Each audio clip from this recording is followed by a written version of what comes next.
Pansinin muna ang sarili. Ang sabi sa Matthew 7 verse 3 to 5, bakit mo pinapansin ang puwing sa mata ng iyong kapatid, ngunit hindi mo pinapansin ang trosong nasa iyong mata? Paano mong masasabi sa iyong kapatid, halika't aalisin ko ang puwing mo, gayong troso ang nasa mata mo?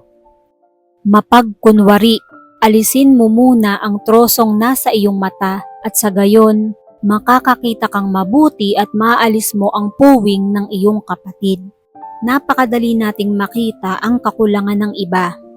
Napakahilig nating mangutya, manginsulto, manlait, o mamintas. Bakit kaya? Para huwag mapansin ang ating kakulangan?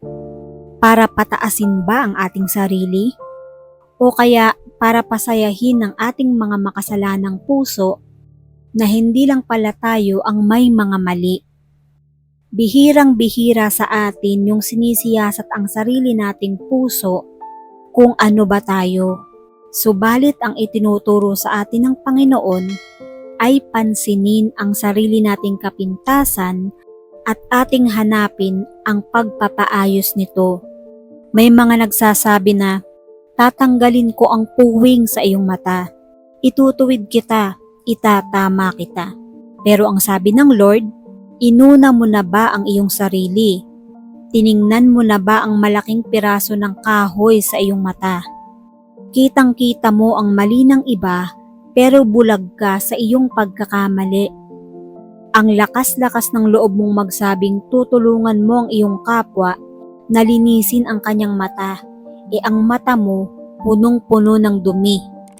This is hypocrisy. Pagiging ipokrito. We are alert to other people's defects, pero bulag tayo sa ating mga sariling depekto o pagkakamali o kahinaan. Kung ang pinapansin lang ng tao ay ang kanyang sariling kakulangan at kapintasan, siguradong walang tigil ang pag-asenso ng mundo at ang pag-ayos ng lipunan. Minsan kasi may mga taong over-righteous. Diba sabi nga dun sa mga una nating pinag-aralan, nobody is perfect. Ang dali-dali sa tao ang magturo ng dumi o kapintasan ng kanyang kapwa na para bang ang linis-linis niya. Nakakahiya naman sa Panginoon. Minsan bilang tao, hindi na natin naiisip na, ay, hindi nga rin pala ako perfect. Bakit ko ba sinisiraan sa ganito? Bakit ko ba siya pinipintasan? Dahil nga tayo ay sinners, marurumi, makasalanan, nagagawa natin ang mga bagay na ginagawa ng makasalanan. Pero kung tayo ay may personal na relasyon sa Panginoon, alam natin ang tama at ang mali. Huwag nating nilalait yung ating kapwa dahil hindi tayo perfect. Lalo na ngayon sa social media, napakaraming taong over-righteous na parang ang linis-linis nila, ang galing-galing nila, ang ganda-ganda nila, ang holy-holy nila, ang perfect nila.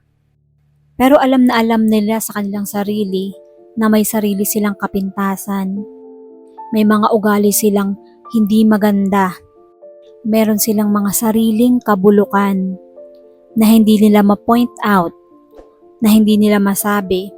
Kasi nga, ba't nila sasabihin yun? Gusto nga nilang siraan yung kanilang kapwa, hindi ba? May nakita na ba kayo sa social media na nagsabing, hoy, alam nyo ba ang sama ng ugali ko?